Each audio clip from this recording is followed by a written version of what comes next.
Shalom Bapak Ibu Saudara, kita masih ibadah online di rumah kita. Mari kita tetap mengucap syukur atas rahmat Tuhan. Mari kita persiapkan hati kita. Kita saat teduh sejenak. Panggilan berbakti terambil dari Mazmur 150 ayat 1 sampai 2. Haleluya. Pujilah Allah dalam tempat kudusnya. Pujilah Dia dalam cakrawalanya yang kuat. Pujilah Dia karena segala keperkasaannya. Pujilah Dia sesuai dengan kebesarannya yang hebat. Mari kita menyanyikan lagu pembukaan kita, Besar dan Ajaiblah Karyamu.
Bapa, kami ucap syukur Tuhan, di mana saat ini kami boleh beribadah kembali.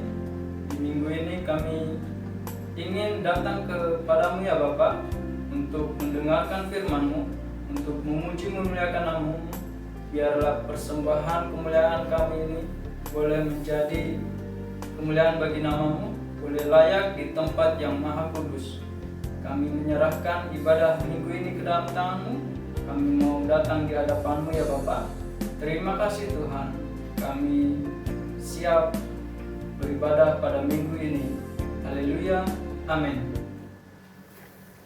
Bapak Ibu Saudara, kita persiapkan persembahan kita. Persembahan bisa dikirim melalui rekening yang telah tertera di layar Anda. Panggilan memberi terambil dari 1 Tawarik pasal 16 ayat 29. Berilah kepada Tuhan kemuliaan namanya, bawalah persembahan dan masuklah menghadap Dia. Sujudlah menyembah kepada Tuhan dengan berhiaskan kekudusan. Mari kita berdoa.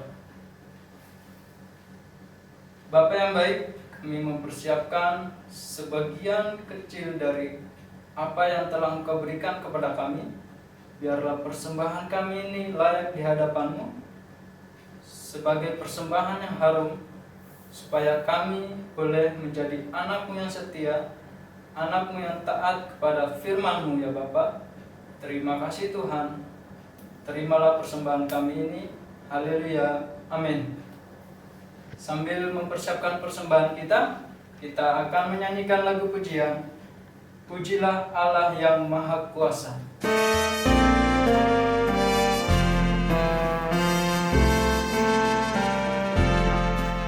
Puji Allah Bapa yang Maha Kuasa, Putranya diberikan sebab kasih-Nya, Al-Masih disalib demi yang sesat, terbukalah pintu menuju selamat.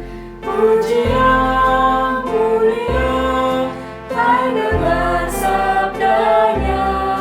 Puji yang mulia, teranglah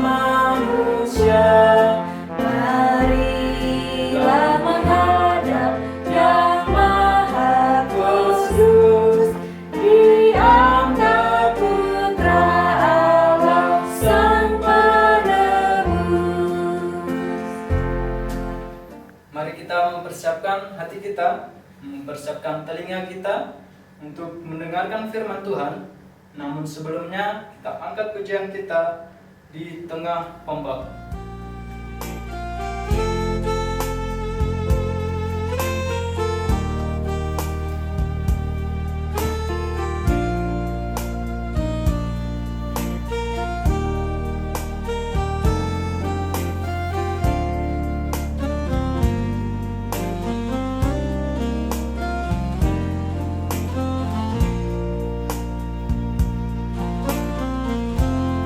Di tengah ombak dan arus pencobaan,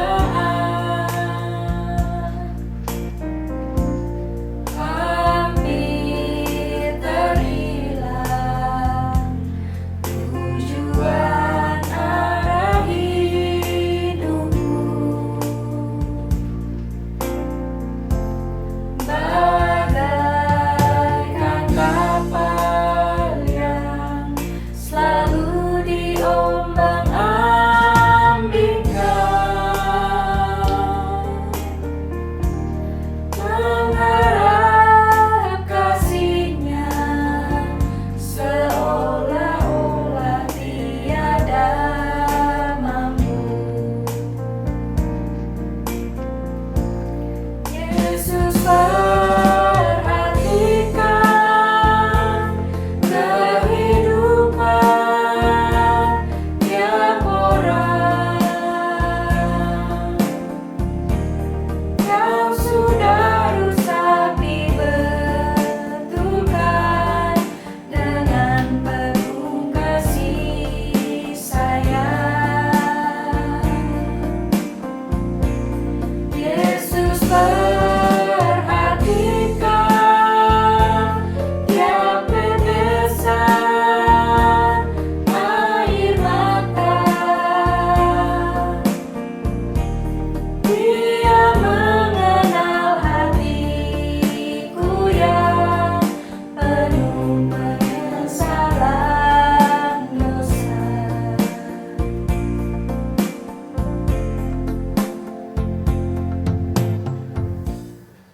Shalom Bapak Ibu Saudara yang terkasih. Kita masih berada dalam ibadah online. Marilah kita tetap mengucap syukur atas kesempatan yang diberikan Tuhan kepada kita. Sebelum kita mendengarkan firman Tuhan, mari kita bersatu dalam doa. Bapa yang baik, kami ucap syukur pada sepanjang minggu ini atas penyertaan Engkau terhadap kami. Dan hari ini Tuhan, kami akan mendengarkan firman-Mu. Biarlah firman-Mu ini boleh menguatkan kami, boleh memberikan kami hikmat dalam kehidupan kami. Kami serahkan firman-Mu ini ke dalam tangan-Mu. Pakai mulut hamba yang penuh dengan keterbatasan ini untuk dapat memberikan firman-Mu sesuai dengan yang Engkau kehendaki Tuhan. Kami serahkan ke dalam tangan-Mu. Haleluya. Amin. Bapak Ibu Saudara,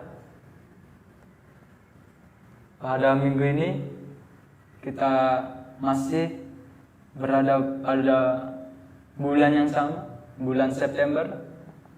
Masih pada tema yang sama, yaitu hidup baru di dalam Kristus.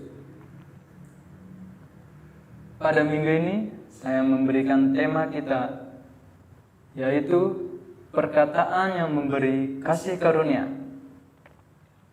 Mari kita buka Alkitab kita dalam Efesus pasal 4 ayat 29. Efesus pasal 4 ayat 29. Saya akan membacakannya kepada Bapak Ibu Saudara sekalian. Efesus pasal 4 ayat 29, beginilah firman Tuhan. Janganlah ada perkataan kotor keluar dari mulutmu, tetapi pakailah perkataan yang baik untuk membangun di mana perlu, supaya mereka yang mendengarnya beroleh kasih karunia. Kitab Efesus adalah surat yang dituliskan oleh Paulus kemudian ditujukan kepada jemaat-jemaat di Efesus. Bukti bahwa Paulus adalah penulis kitab Efesus dapat kita lihat dalam pasal 1 ayat yang pertama. Demikianlah firman Tuhan, dari Paulus, Rasul Kristus Yesus oleh kehendak Allah kepada orang-orang kudus di Efesus, orang-orang percaya dalam Kristus Yesus. Surat ini ia tuliskan ketika ia masih berada dalam penjara. Ketika Paulus sedang berada dalam penjara, kemudian ia memerintahkan salah seorang muridnya yang bernama Tikhikus untuk membawa serta menyampaikan surat ini kepada jemaat di Efesus. Dapat kita lihat dalam Efesus pasal 6 ayat 21. Beginilah firman Tuhan, supaya kamu juga mengetahui keadaan dan ihwalku, maka Tikhikus, saudara kita yang kekasih dan pelayanan yang setia di dalam Tuhan, akan memberitahukan semuanya kepada kamu. Surat Efesus ini ditulis dengan maksud dan tujuan untuk mengingatkan jemaat-jemaat yang ada di Efesus, di mana keadaan masyarakat pada masa itu, masyarakat di Efesus menyembah berhala, di mana mereka menyembah dewa Yunani yang mereka sebut Dewi Artemis. Mereka meyakini bahwa Dewi Artemis adalah dewa kesuburan, dewa yang memberikan berkat-berkat kepada mereka. Maka dari itu tergeraklah hati Paulus untuk menuliskan surat ini. Dari hal ini kita dapat melihat bahwa Paulus memiliki semangat dalam memberitakan Injil, dalam memberitakan firman Tuhan. Sebelum Paulus menjadi orang yang percaya, orang yang setia kepada Yesus Kristus, dia adalah orang yang membenci.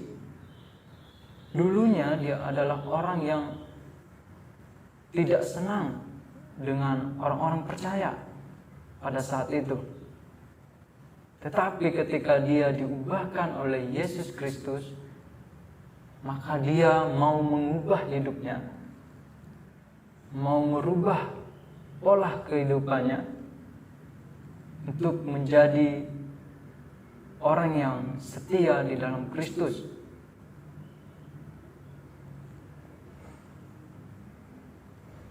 Sesuai dengan tema yang saya berikan pada minggu ini, yaitu perkataan yang memberi kasih karunia. Seperti apakah perkataan yang memberikan kasih karunia? Yang pertama adalah perkataan yang memberi kasih karunia adalah tidak memperkatakan perkataan kotor. Dapat kita lihat dalam ayat 29 bagian A. Janganlah ada perkataan kotor keluar dari mulutmu. Apa maksudnya? Kata janganlah adalah suatu perintah larangan supaya tidak dilakukan. Janganlah ada perkataan kotor dari mulutmu. Firman Tuhan dengan jelas mengatakan suatu larangan untuk tidak diucapkan, yaitu perkataan kotor. Khususnya Rasul Paulus, dia mengingatkan jemaat di Efesus, dia memberikan nasihat kepada jemaat di Efesus untuk tidak mengucapkan perkataan kotor. Sebab Allah adalah kudus. Maka dari itu, perkataan kotor sangatlah tidak layak di hadapan Tuhan.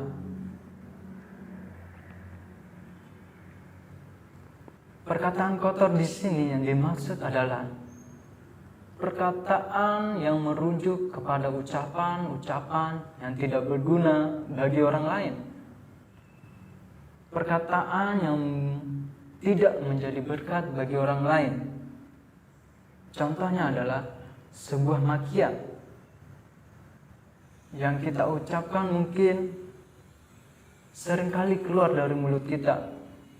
Mungkin dalam bentuk candaan, mungkin dalam bentuk perdebatan, ataupun dalam keadaan kita marah, kita dapat memaki orang lain.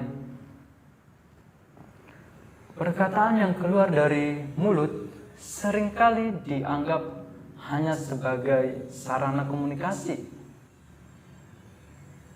tetapi tidak memperhatikan setiap perkataan yang diucapkan. Terkadang kita tidak menyadari bahwa perkataan kita yang kita ucapkan menyakiti orang yang kita ajak bicara, menyakiti lawan bicara kita. Firman Tuhan mengingatkan kita, mengingatkan orang-orang percaya, orang-orang Kristen, bahwa kita adalah orang yang percaya kepada Yesus Kristus. Sebagai orang percaya, hendaklah kita belajar untuk tidak mengucapkan perkataan kotor, supaya kita dapat menjaga perkataan kita, yang tentunya kita harus menjaga dalam perkataan kita. Kita harus melihat, memikirkan kembali apakah perkataan kita yang kita katakan berguna bagi orang lain.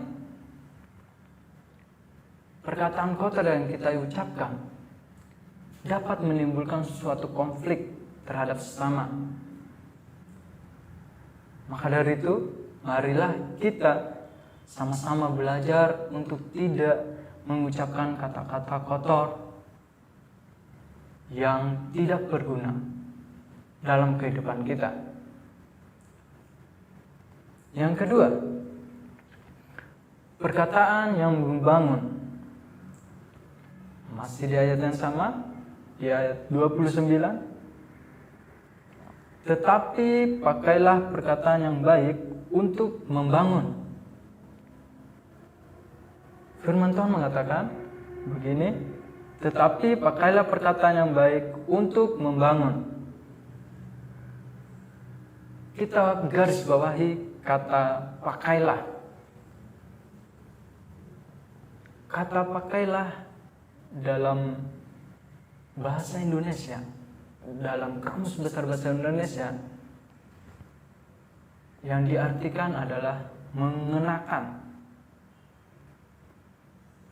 Kemudian diberi imbuhan katalah menjadi suatu perintah. Suatu perintah hendaknya harus dilakukan. Pakailah perkataan yang baik untuk membangun. Artinya, kenakanlah perkataan yang dapat membangun, yang memberikan dampak positif bagi orang lain. Demikianlah Rasul Paulus mengingatkan jemaat di Efesus, di mana Rasul Paulus ia mengenakan perkataan yang membangun.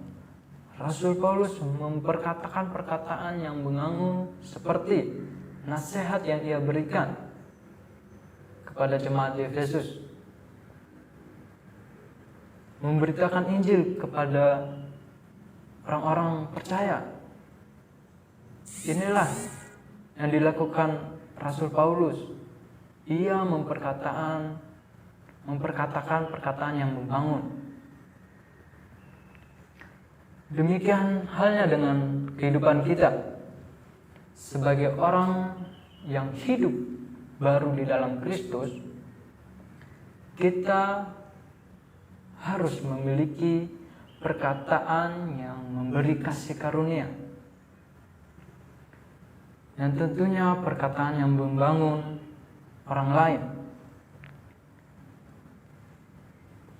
Perkataan yang membangun tentunya memberikan dampak yang positif bagi orang lain. Kita dapat mengenakan perkataan yang membangun dalam kehidupan kita, seperti ucapan semangat saat kita mengetahui orang terdekat kita sedang berada dalam masalah, sedang berada dalam kesulitan. Kita dapat mengingatkan dia, dapat memberikan semangat kepada dia, menyalurkan suatu energi semangat kepada lawan bicara. Kita dapat memberikan perkataan yang membangun seperti kata motivasi. Saat kita mengetahui orang terdekat kita sedang bergumul, dapat kita memberikan perkataan bahwa sesulit apapun pergumulan kita, Tuhan tidak akan pernah meninggalkan kita. Tuhan pasti menolong. Itu adalah suatu contoh yang merupakan perkataan yang membangun. Perkataan itu merupakan suatu berita bahwa kita memberitahukan dan meyakini bahwa Tuhan itu selalu baik, tidak pernah meninggalkan kita. Melalui poin yang pertama dan kedua, kita bersama-sama belajar. Di poin yang kedua, kita belajar untuk memberikan perkataan yang membangun dalam kehidupan kita. Perkataan yang memberi kasih karunia, tentunya perkataan yang membangun Bapak Ibu Saudara, dapat memberikan dampak positif bagi orang lain, bagi sesama. Jadi Bapak Ibu Saudara, kita kembali diingatkan bahwa kita sebagai orang yang percaya, orang yang menerima hidup baru di dalam Yesus Kristus, hendaknya dapat memberikan perkataan yang memberikan kasih karunia, yang tentunya adalah tidak memperkatakan perkataan kotor, yang tidak berguna, yang tidak berfaedah. Perkataan kotor kita yang kita ucapkan dapat menyebabkan lawan bicara kita sakit hati, dapat memberikan dampak negatif bagi kehidupan lawan bicara kita. Kemudian perkataan yang memberi kasih karunia tentunya memberikan perkataan yang membangun, yang tentunya perkataan yang membangun dapat memberikan dampak positif.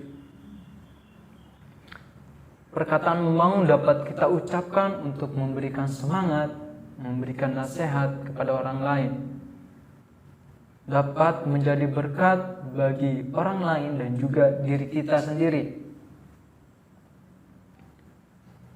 Marilah Bapak Ibu Saudara, kita yang telah menerima hidup baru, mari kita mengenakan hidup baru kita. Sama seperti Paulus, ketika dia sebelum percaya kepada Yesus Kristus, dia menjadi orang yang jahat, orang yang tidak disukai oleh Allah. Tetapi ketika Yesus Kristus merubah hidupnya, Dia mau merubah kehidupannya. Marilah Bapak Ibu Saudara, kita mengenakan hidup baru kita. Kita menjaga perkataan kita, supaya setiap perkataan kita boleh memberi kasih karunia terhadap orang lain dan diri kita. Biarlah firman Tuhan ini boleh menjadi berkat bagi kita semua, bagi setiap orang yang mendengarnya.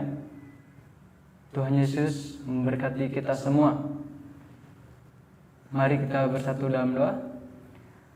Bapa yang baik, kami bersyukur Tuhan, kami boleh mendengarkan firman-Mu, dan biarlah firman-Mu ini Tuhan yang penuh dengan keterbatasan. Engkau sempurnakan Tuhan melalui Roh Kudus-Mu, supaya setiap orang yang mendengarnya boleh menguatkan, boleh menjadi berkat dalam kehidupan mereka. Terima kasih Tuhan. Kami serahkan kehidupan kami selanjutnya. Biarlah Engkau yang menuntun kehidupan kami, menuntun perilaku kami Tuhan, menuntun setiap perkataan kami, supaya perkataan kami boleh memberikan kasih karunia kepada orang lain. Terima kasih Tuhan. Kami mengucap syukur dan berdoa. Haleluya. Amin. Terima kasih buat firman-Nya. Biarlah kiranya firman Tuhan boleh menjadi berkat, boleh menjadi kekuatan dalam kehidupan kita. Untuk merespon firman Tuhan ini, kita akan menyanyikan lagu respon kita, Kau yang Terindah.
Mari kita bersatu dalam doa.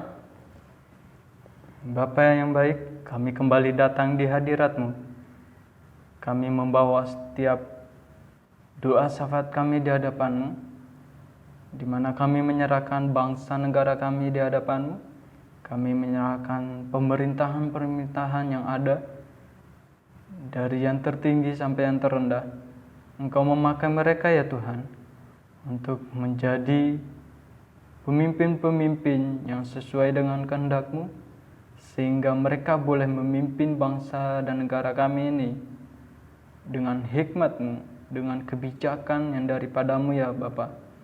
Dan kami menyerahkan Tuhan buat bangsa dan negara kami ini yang sedang dilanda pandemi COVID-19.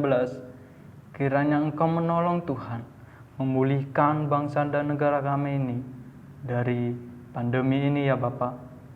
Biar Engkau memulihkan negara kami tercinta.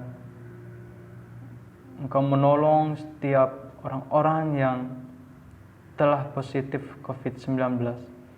Biarlah mereka Tuhan boleh dipulihkan, boleh disembuhkan. Dan sampai kepada virus yang menyebar ini ya Bapa. Biarlah kami boleh merasakan ketenangan, merasakan damai sejahtera yang daripada-Mu. Kami serahkan tim medis yang bekerja, supaya mereka boleh bekerja dengan maksimal ya Bapa. Kau memberikan kekuatan kepada mereka, Kau memberikan kesehatan kepada mereka. Kau berkati dalam pelayanan mereka sebagai tim medis. Engkau memberkati setiap makanan, minuman, obat yang dipakai Tuhan oleh setiap pasien-pasien yang ada, supaya menjadi saluran kesembuhan yang daripada-Mu. Ya Bapa, kami menyerahkan Gabungan Gereja Baptis Indonesia. Biarlah Engkau juga memimpin Gabungan Gereja Baptis Indonesia Tuhan.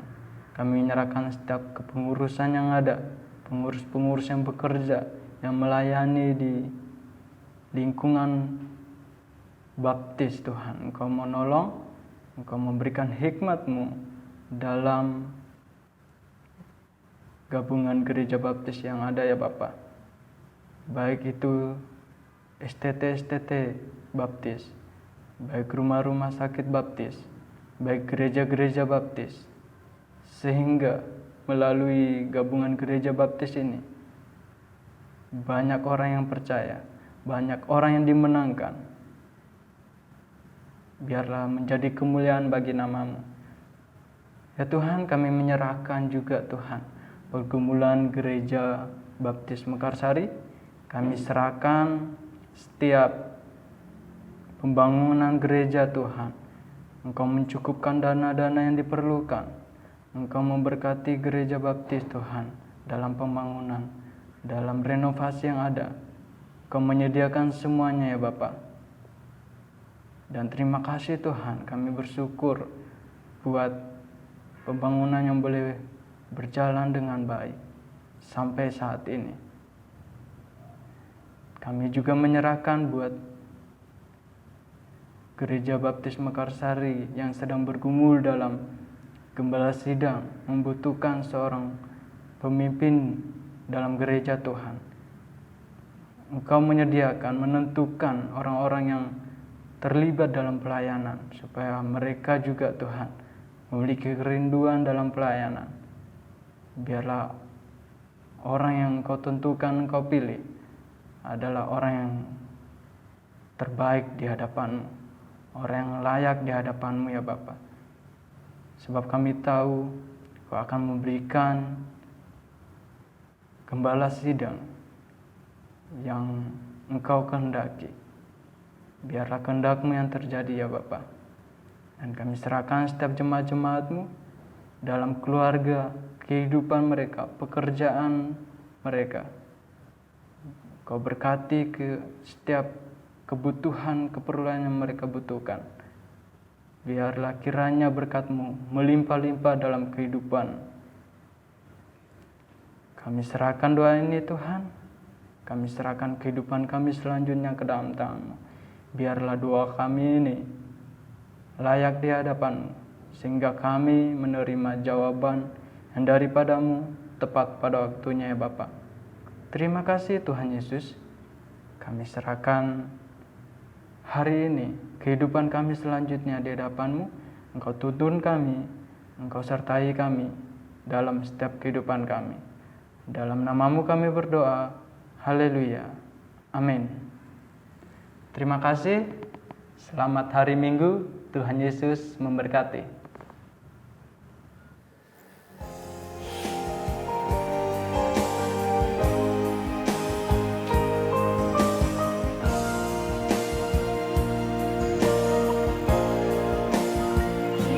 Kiranya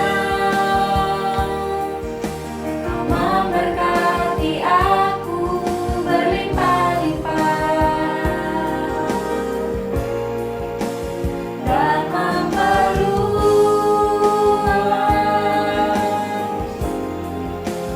daerahku,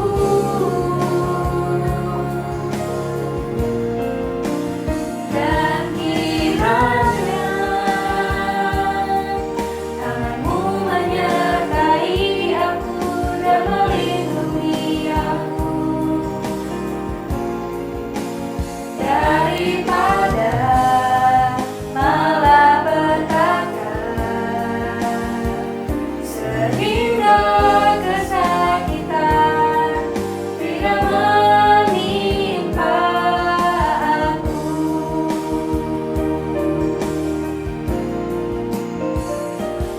Ibadah kita telah selesai.